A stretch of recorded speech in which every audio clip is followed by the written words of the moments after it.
बिस्मिल्लाहिर्रहमानिर्रहीम। अस्सलाम वालेकुम स्टूडेंट्स, उम्मीद है आप सब लोग खैरियत से होंगे।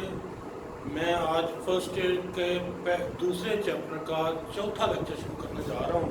इसमें हम ट्राई करेंगे एनर्जी ऑफ इलेक्ट्रॉन। पिछले लेक्चर में आपने देखा था कि हमने इलेक्ट्रॉन का रेडियस फाइंड किया था। आज हम बोहर का जो है ना एनर्जी डेरिवेशन का जो आपका लेक्चर है वो करने जा रहे हैं।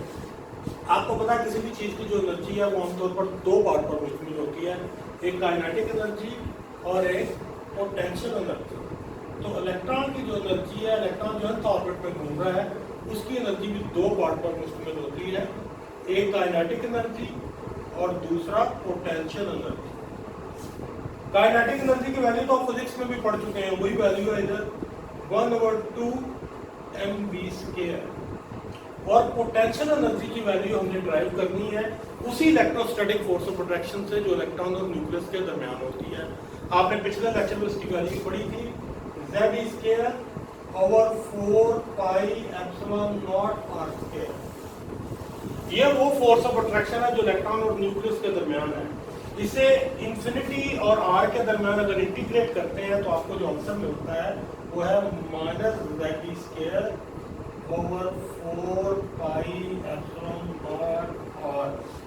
ये पोटेंशियल एनर्जी है और ये नेगेटिव इसलिए है क्योंकि इलेक्ट्रॉन पहले इंफिनिटी पे घूम रहा था, वो आज़ाद था। जब आप उसे खींच के न्यूक्लियस के करीब ले आए हैं, न्यूक्लियस के अट्रैक्टिव फोर्सेस के करीब ले आए हैं, तो ये पोटेंशियल एनर्जी अब नेगेटिव हो गई। तो अब आप इसकी वैल्यू इसकी जगह पर लिख दें तो आपकी इक्वेशन बनेगी -Z²/4πε0r। अब इस इक्वेशन में mv² की वैल्यू आपने रेडियस में फाइंड की हुई है। जब हम रेडियस निकाल रहे थे तो उस वक्त आपने mv² की वैल्यू देखी थी। मैं वो वैल्यू यहाँ पर लिखने लगा हूँ, Z²/4πε0r।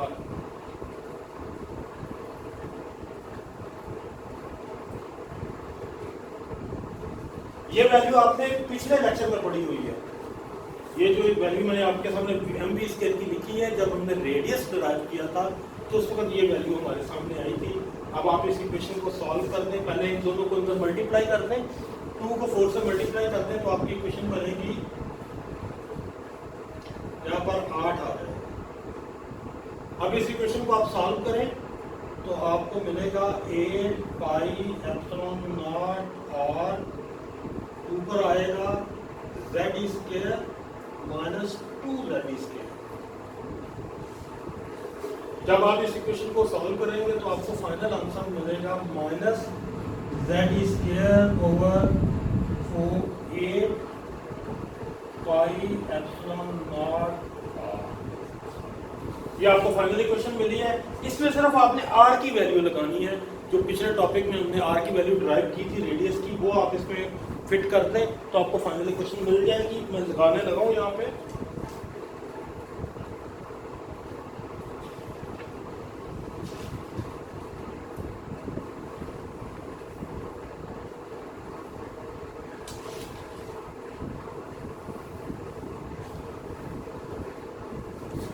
आर की वैल्यू लगाएं जनाब यहाँ पे, -Z²/8πε0, और आर की वैल्यू आपके पास आएगी ε0m²h², और ऊपर ही आपकी इक्वेशन चली जाएगी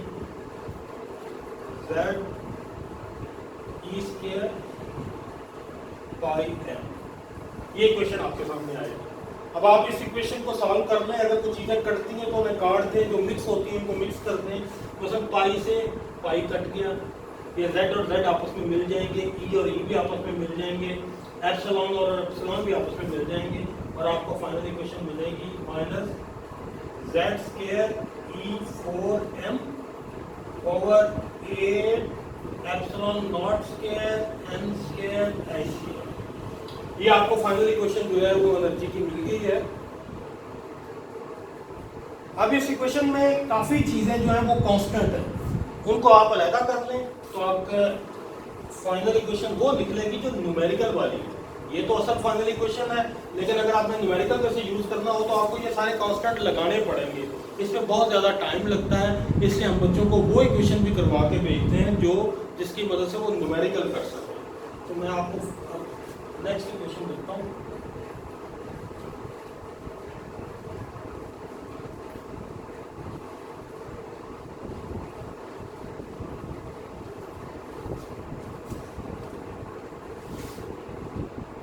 En is equal to minus z square E4m over 8 epsilon naught square n square s square।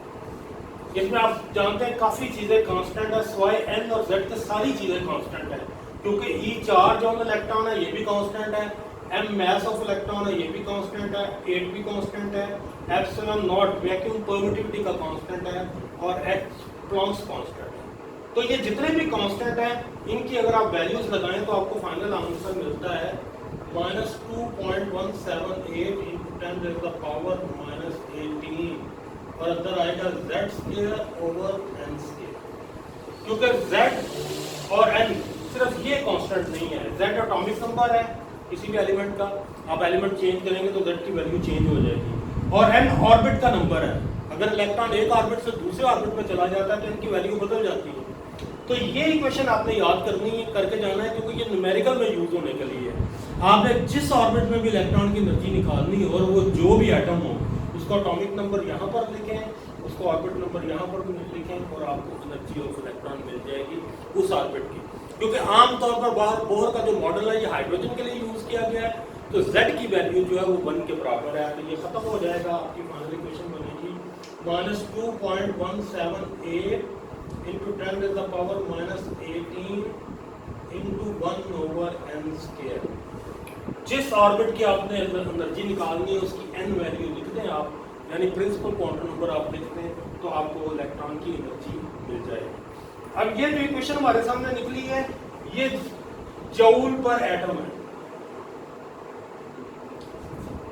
अगर आप इसी एनर्जी इक्वेशन को आप कन्वर्ट करना चाहते हैं किलो जूल पर मोल में, तो आपने इस इक्वेशन को मल्टीप्लाई करना है एवोगाड्रोस नंबर से और डिवाइड करना है 1000 से, तो ये इक्वेशन जो है वो कन्वर्ट हो जाएगी किलो जूल पर मोल में। करें जरा, -2.178 into 10 raised the power -18 multiply 6.022 into 10 raised the power 23 divided by 1000 into 1 over n square। ये आपका फाइनल आंसर निकलेगा -1313 ओवर n स्क्वायर। ये है फॉर किलो जूल पर मोल। अब ये पर मोल वैल्यूज जो है वो आपके सामने निकल आई है। अब आपने जिस ऑर्बिट में भी इलेक्ट्रॉन की एनर्जी निकालनी हो उस ऑर्बिट का n नंबर यहाँ पर लगाएं और आप वो वैल्यू निकाल सकते हैं। कुछ मैं आपके सामने कर देता हूँ।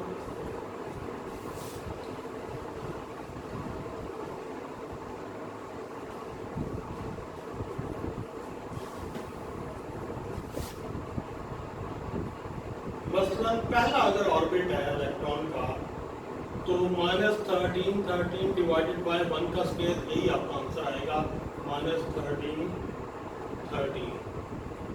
अगर आप दूसरे ऑर्बिट में मौजूद हैं तो 1313 को आप डिवाइड करेंगे 2 के स्क्वायर से, यानी 4 से आप डिवाइड करेंगे और आपका आंसर आएगा 328 किलो जूल पर मोल। और अगर आप तीसरे ऑर्बिट में मौजूद हैं तो आपने 3 के स्क्वायर से डिवाइड करना है और आपका आंसर आएगा -145 किलो जूल पर मोल। इस तरह इलेक्ट्रॉन की किसी भी ऑर्बिट के अंदर एनर्जी निकाली जाती है। सारे प्रोसेस जो है वो आपके सामने हो चुके हैं। अब एक फर्दर स्टेप हम करने लगे हैं। हम फाइंड करना चाहते हैं कितनी एनर्जी इमिट या एब्जॉर्ब होगी जब इलेक्ट्रॉन एक ऑर्बिट से दूसरे ऑर्बिट में जंप लगाएगा। यानी हमने एनर्जी डिफरेंस अब फाइंड करना है कि एक ऑर्बिट से दूसरे ऑर्बिट के दरमियान एनर्जी डिफरेंस जो है वो क्या है। इसके लिए हम दो इक्वेशन जो हैं तो दो वैल्यूज को हम देंगे। एक ऑर्बिट 1 के लिए और एक ऑर्बिट 2 के लिए, और फिर हम देखेंगे कि इलेक्ट्रॉन जब एक ऑर्बिट से दूसरे ऑर्बिट में जंप लगाता है तो वो कितनी एनर्जी बिट यहाँ एब्जॉर्ब करता है। देखें कि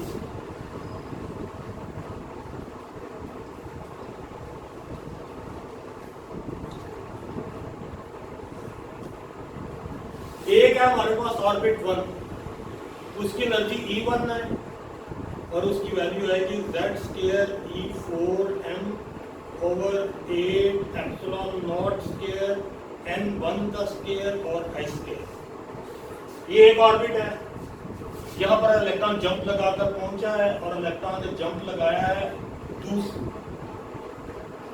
n2 ऑर्बिट से, उसकी एनर्जी है Z² E4m over 8 epsilon not square n2 का स्क्वायर h²। दोनों इक्वेशंस एग्जैक्टली सेम है, सिर्फ n1 और n2 का फर्क है, बाकी सारी चीजें सेम है क्योंकि वो कांस्टेंट है। अब आपने देखना है कितनी एनर्जी इमेज एब्जॉर्ब हुई है, तो आपने जिस डेल्टा E यानी आप फाइंड करेंगे E2 माइनस E1। E2 वो ऑर्बिट है जहां से इलेक्ट्रॉन ने जंप लगाया है और E1 वो ऑर्बिट है जहां पर वो जंप लगाकर पहुंचा है। उनकी वैल्यूज दोनों के ऊपर लिखी हुई हैं, आप यहां पर फिट कर देंगे तो ये आएगी -Z² E4m over 8 epsilon not square n2 का स्क्वायर I² माइनस, फिर अंदर आप माइनस लिखेंगे Z² E4m over 8 epsilon not square n1 का स्क्वायर I²। अब जब आप ब्रैकेट खोलेंगे तो माइनस माइनस से टकराकर प्लस हो जाएगा। मैं इसी स्टेज पर कर देता हूँ, ये बस अगला स्टेप है, आप इधर भी कर सकते हैं। ये प्लस हो गया, अब इसको उठा के आप इधर ले आए क्योंकि ये प्लस की वैल्यू है, इसे इधर ले जाए तो आपकी इक्वेशन बनेगी Z² E4m over 8 epsilon not square n1 का square I² minus Z² E4m over 8 epsilon not square n2 का स्क्वायर I²। अब n1 और n2 के अलावा सारी चीजें कॉमन, दोनों तरफ सेम है, तो उनको आप कॉमन ले लें, बाहर ले लें। Z² E4m over 8 epsilon not square I² और अंदर चला जाएगा 1 ओवर n1 का स्क्वायर माइनस 1 ओवर n2 का स्क्वायर। ये आपकी फाइनल इक्वेशन है। ये उस एनर्जी डिफरेंस को के बारे में हमें बताती है जब इलेक्ट्रॉन ने एक ऑर्बिट से दूसरे ऑर्बिट में जंप लगाया है। अब इसकी भी एक न्यूमेरिकल वाली इक्वेशन मौजूद है क्योंकि ये सारे कांस्टेंट लगाकर भी आपको एक इक्वेशन मिलती है। ये वैसे आप पहले भी ये वैल्यू निकाल चुके हैं, पिछली इक्वेशन में भी आपने देखा था। ये सारे कांस्टेंट हम लगाएं तो आंसर आता है -2.178 × 10⁻⁻18। तो वो न्यूमेरिकल वाली इक्वेशन है, वो आप लाजमी करके जाएं क्योंकि पेपर में अगर आएगा सवाल तो आपके पास इतना टाइम नहीं होगा कि आप सारे कांस्टेंट लगाएं। तो ये जितने भी कांस्टेंट लिखे हुए हैं ये सारे, इनकी जगह पर आप इनकी वैल्यू लगाएं तो आपको डेल्टा E की वैल्यू मिलती है -2.178 into 10⁻⁻18। सॉरी ये माइनस नहीं है, अंदर आएगा 1 ओवर n1 का स्क्वायर माइनस 1 ओवर n2 का स्क्वायर। ये आपकी फाइनल इक्वेशन है जो हमें उस एनर्जी डिफरेंस के बारे में बताती है जब इलेक्ट्रॉन एक ऑर्बिट से दूसरे ऑर्बिट में जंप लगाता है। आपने सिर्फ इतना काम करना है, आपने ये बताना है कि इलेक्ट्रॉन किस ऑर्बिट में जंप लगाकर पहुंचा है और जिस ऑर्बिट से उसने जंप लगाया उन दोनों की n वैल्यूज यहाँ पर लिख के इस इक्वेशन को सॉल्व करते हैं तो आपको वैल्यू मिल जाएगी डेल्टा E की, यानी वो एनर्जी डिफरेंस जो इलेक्ट्रॉन ने एब्जॉर्ब किया है या इवॉल्व किया है। अब नेक्स्ट जो टॉपिक है, आपने फ्रीक्वेंसी ऑफ इलेक्ट्रॉन जो है ये भी ट्रैक करना है। जब इलेक्ट्रॉन एक ऑर्बिट से दूसरे ऑर्बिट में जंप लगाता है तो हमने देखना है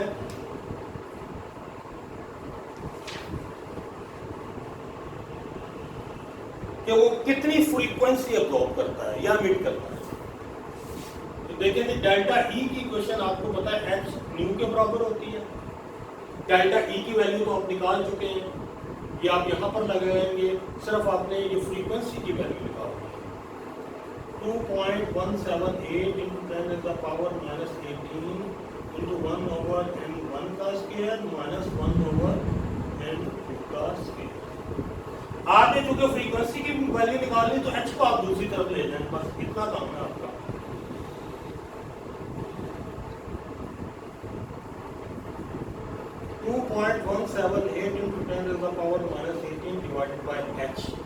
आप इस इक्वेशन की शक्ल में भी लिख सकते हैं, क्योंकि हम मैथमेटिकल अभी फॉर्मेशन कर रहे हैं, ये तो न्यूमेरिकल वाली इक्वेशन थी, तो मैं आपको इस इक्वेशन की शक्ल में भी लिख देता हूँ कि आपका फाइनल जो आंसर बनेगा वो होगा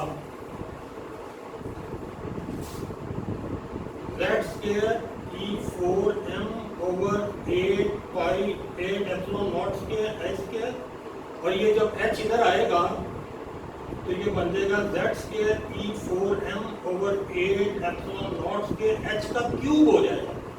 ये डिफरेंस जरा ध्यान में रखिएगा। ये जो इक्वेशन है ये हमें बताती है उस फ्रीक्वेंसी डिफरेंस के बारे में जो इमिट या एब्जॉर्ब हुई है जब इलेक्ट्रॉन ने एक ऑर्बिट से दूसरे ऑर्बिट में जंप लगाया है। अब ये जो फ्रीक्वेंसी है इसका रिलेशनशिप वेव नंबर के साथ भी है, वो भी आप कर सकते हैं।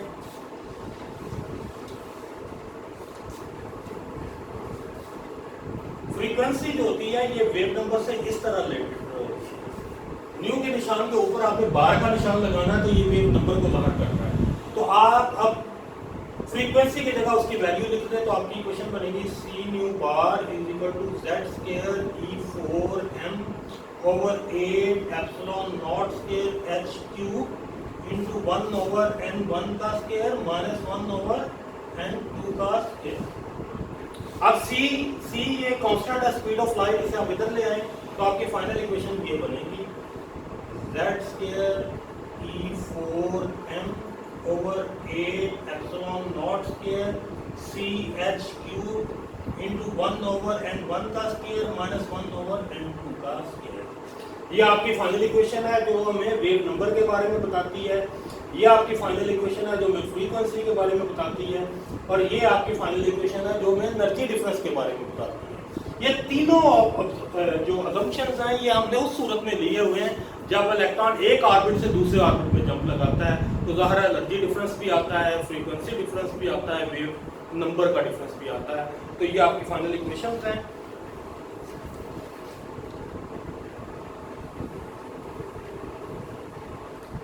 अच्छा, ये जितने कांस्टेंट है इनकी वैल्यूज लगा के भी एक मैथमेटिकल इक्वेशन दी हुई है। ये सारे कांस्टेंट मिलके एक कांस्टेंट बनाते हैं जिसे हम कहते हैं राइटबर्ग कांस्टेंट। वो भी मैं आपके सामने लिख देता हूँ। ये जितने भी कांस्टेंट आपके सामने लिखे हुए हैं ना, ये सारे कांस्टेंट कहलाते हैं राइटबर्ग कांस्टेंट। इनकी वैल्यू लगा के भी एक वैल्यू आपकी किताब में लिखी हुई है। पहले आप सिंपल इक्वेशन देख लें। इनको R कहा गया है, राइटबर्ग कांस्टेंट 1 ओवर n1 का स्क्वायर माइनस 1 ओवर n2 का स्क्वायर। अब R की जो वैल्यू आपकी किताब में दी गई है वो है 1.09678 into 10 raised to power 7। ये वही राइटबर्ग कांस्टेंट की वैल्यू है, ये भी आप याद कर दीजिएगा। और इस इक्वेशन में अब आपने सिर्फ उन दो ऑर्बिट्स के नंबर लगाने हैं जहां से इलेक्ट्रॉन ने जंप लगाया है और जहां पर वो जंप लगाकर पहुंचा है, तो आपको वेव नंबर की वैल्यू जो है वो मिल जाएगी। ये आपका लेक्चर जो है यहीं तक खत्म मैं कर रहा हूँ। जो नेक्स्ट लेक्चर होगा वो इससे रेलिवेंट कुछ न्यूमेरिकल्स हैं वो हम करेंगे। Thank you.